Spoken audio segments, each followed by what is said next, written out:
great things about working on Dragon Age is that the development team has really challenged itself to bring something new to the fantasy genre. It's a genre that's so saturated that we really have been pushing ourselves to stand out, to bring something fresh and unique, and I really enjoy that process. Ferelden itself is actually kind of almost a barbaric nation, not too far away from being really uncivilized. It's a land that was occupied by the Empire of Orlais, which is its neighbor, for a generation until it finally broke free, and all of a sudden the Blight begins. So suddenly this nation that's just starting to get its feet now has to deal with a crisis that threatens to destroy it.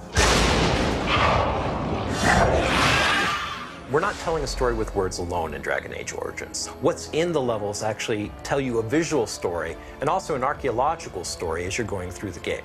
Villages and cities that have existed for hundreds of years, but they've gone through multiple iterations of war and rebuilding, so you have all these layers built on top of one another. They'll tell of the ancient Fereldans. They'll tell of the strife with the Tevinter Empire long ago. They'll tell of the great, wondrous battles that have taken place, and you're just now walking through the sort of the ashes of these great conflicts.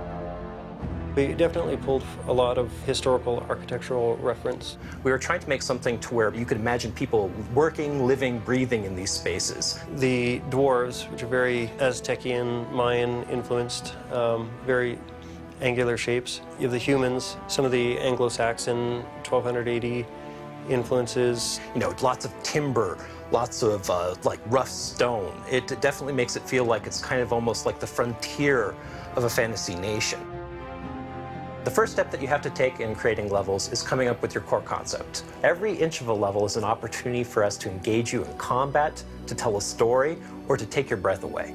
For example, one of the most visually stunning places that we have is the Urn of Sacred Ashes, an ancient place built kind of at the early days of the church. We always wanted to have a very striking entrance, which gives you a sense of age and history and grandeur. You would go through and, like, you know, figure out what happens in every individual room, so people would have a map of what to do for the art level creation side, and also for later on for you when you're actually bringing it to life with creatures and combat.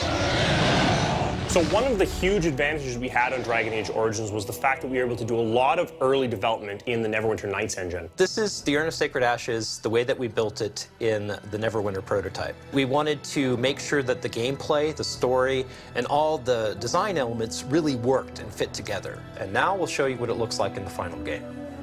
And as you're about to see, this is the same entrance in the Dragon Age engine. That whole process can take, on a small level or a simple level, could take a week, where some of the more complex ones can take months and months and months. You know, that's a huge undertaking.